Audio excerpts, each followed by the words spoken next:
정부의 내각 인사가 또다시 단행될 것 같습니다. 박근혜 정부의 핵심 장관들이 잇따라 총선 출마를 위해서 자리를 떠나고 있습니다. 현재까지 17개 부처 장관 가운데 최소한 7명이 내년 20대 총선에 출마할 것으로 전해지고 있습니다.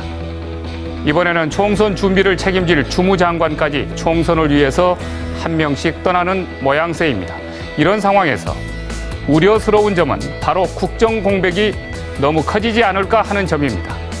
한 인사가 장관에 취임해서 그 부처의 모든 업무를 파악하고 진두지휘해 나가려면 최소한 1년은 걸립니다. 1년.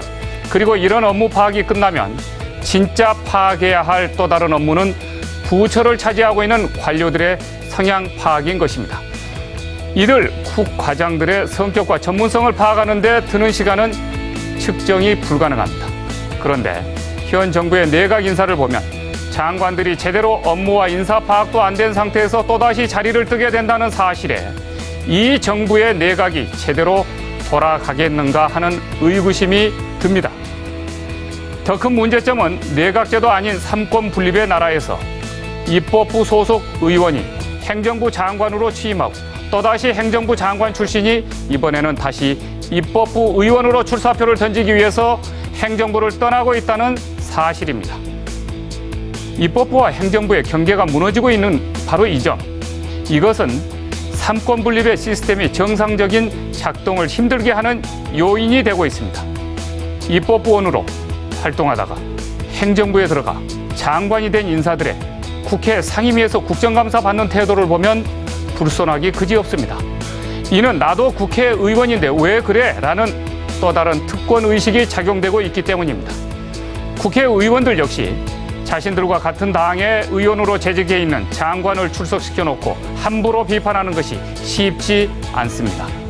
서로 봐주기 현상이 일어날 수밖에 없는 것이고 바로 이 점이 대한민국 의회도 행정부도 국정도 정상적인 작동을 불가능하게 만드는 요인이 되고 있습니다.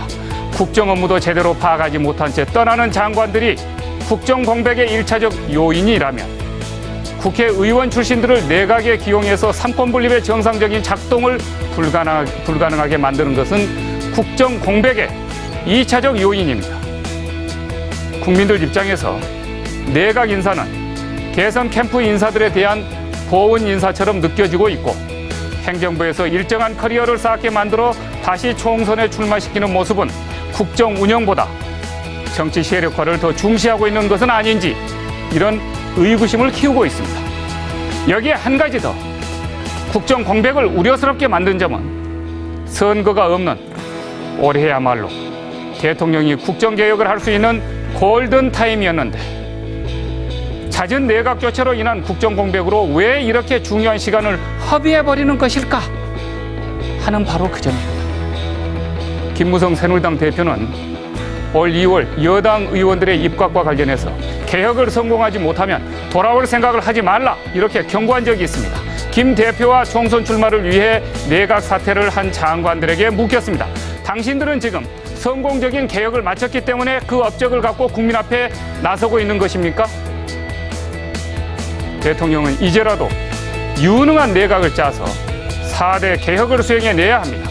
그리고 이번 내각 인사에서 대통령이 간과하지 말아야 할 한 가지는 개혁적이고 능력 있는 인물을 중심으로 내각을 구성하되 대통령이 일관되게 주장하고 약속했던 지역 대통합 인사와 탕평 인사를 절대 소홀히 해서는 안 된다는 사실입니다. 장성민의 시사탱크, 저는 내일 이 시간에 다시 찾아뵙겠습니다. 시청해 주신 여러분 대단히 고맙습니다.